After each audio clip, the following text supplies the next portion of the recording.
Hi, hello Tapovani நேயர்களே. The Tapovani radio service broadcast from Tapovan Senior Citizen Residential Complex, Coimbatore. உங்களுக்காக இப்போ இன்னொரு கதை. இந்த கதைக்கு பேர் Skeleton in the Cupboard. கதை கேட்கலாமா? வாங்க கேட்கலாம். இந்த கதை எழுதினவர் Kumar NV. The police investigation team, led by a senior official, was looking at every nook and corner of the house in search of the missing teenager boy Ranjit. The lady of the house, Smita, was not very cooperative. Her replies to questions made about the whereabouts of the teenage boy did not elicit any proper information. After the teenage boy, Ranjit was her son, too, apart from a daughter. A thorough search was made to get any lead on the disappearance of Ranjit. The investigation was on and a complaint made by Amit, the ex-husband of Smita.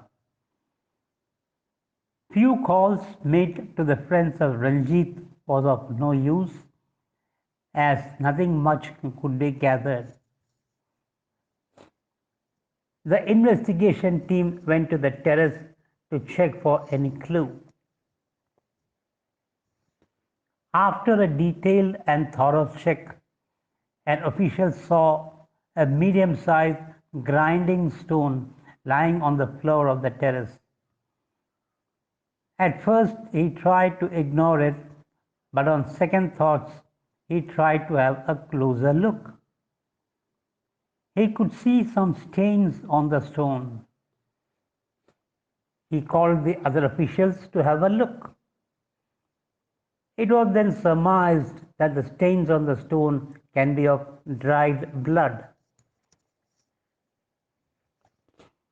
On further examination, it was found that someone had tried to obliterate the stain marks but could not do it properly. Now the heat was on. The terrace was searched thoroughly for any further clue. The parapet walls were examined.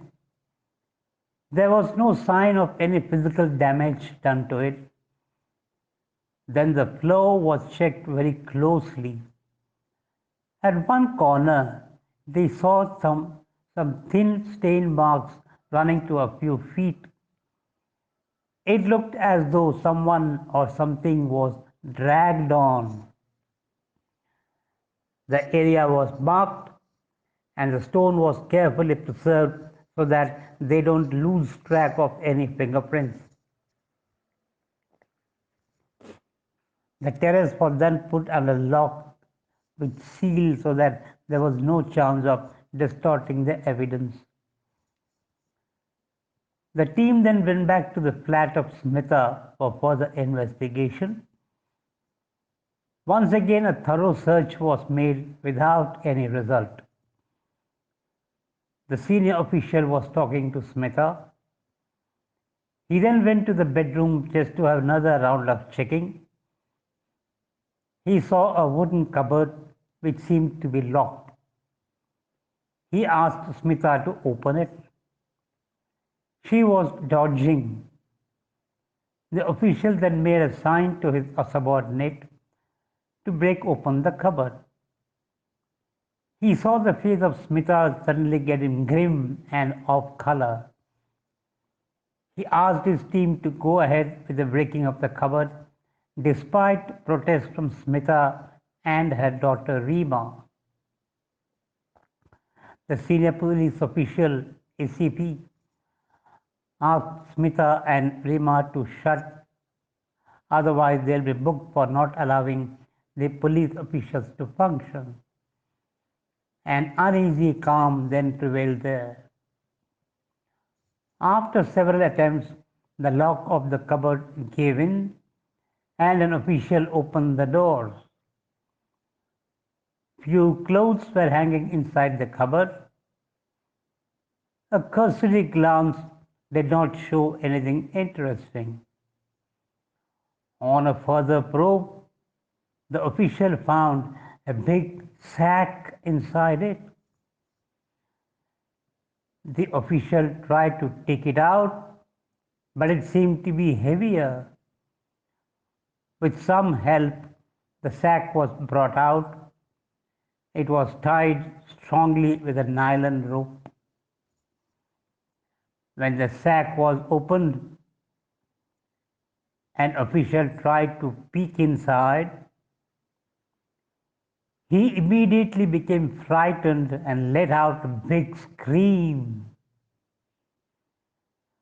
The senior officer made gesture to bring out the contents. The official who opened the sack was now shivering. The senior police official could now gauge that there was something very serious stuff inside the sack. Now for a little flashback. It was a very chill morning at Kolkata. The winter was setting in slowly.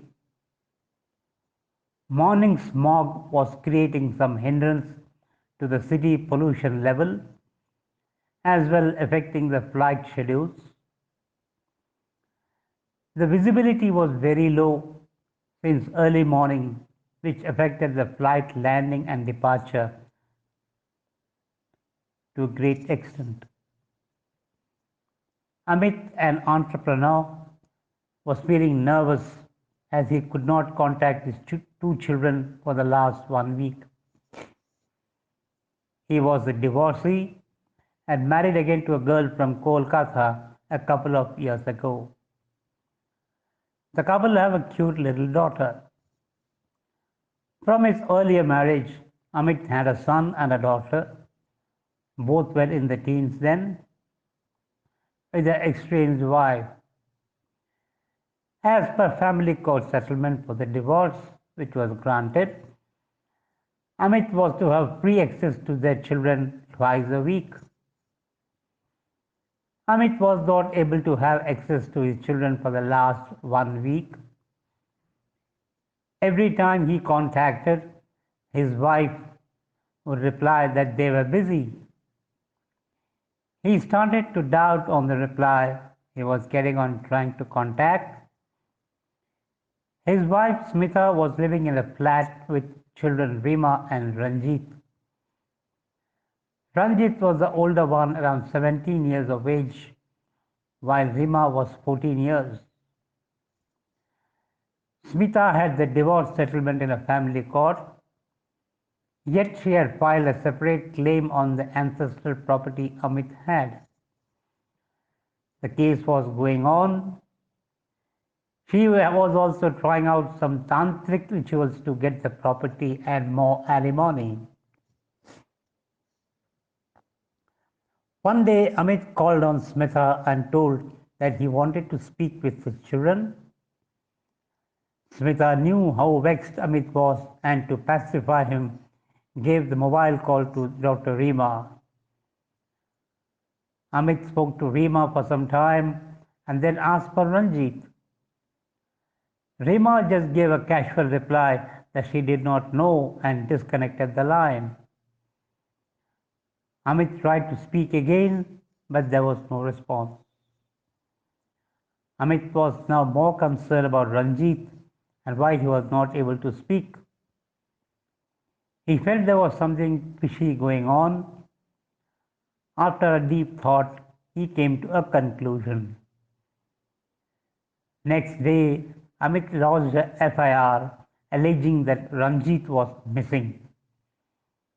He had a close link with a high-ranked police official too. This ensured his lodging of FIR, which led to immediate action for an investigation by the police authorities. During the initial investigation, the police could not get any lead on the matter. The questions posed to Smitha and Rima to get some clue did not yield anything. The reply given by Smitha and Rima were having discrepancies and did not match. This sounded an alarm. The police then formed an investigation team with a fairly senior official to look into the case. A search was thereafter made in the house of Smitha. Now coming forward to the story, continuing them from where we left. On the instructions of ACP, the sack which was kept open was being emptied. The contents were giving a gory sight. Half-burnt limbs, skull and bones.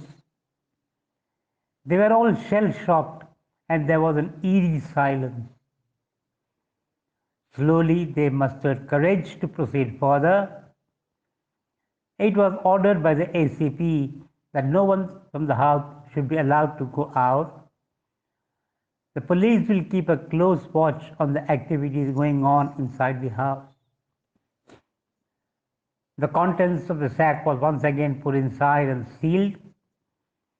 It was taken outside for examination by the forensic laboratory.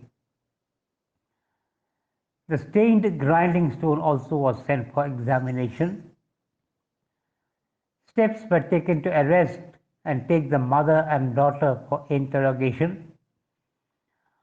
After several rounds of interrogation, the following details emerged. Smitha and Rima were driven by greed to grab the property of Amit by all means, which led to undertaking tantric rituals that needed a sacrifice of their blood relation. Poor Ranjit was chosen as a victim by the duo. Ranjit's head was smashed by the grinding stone.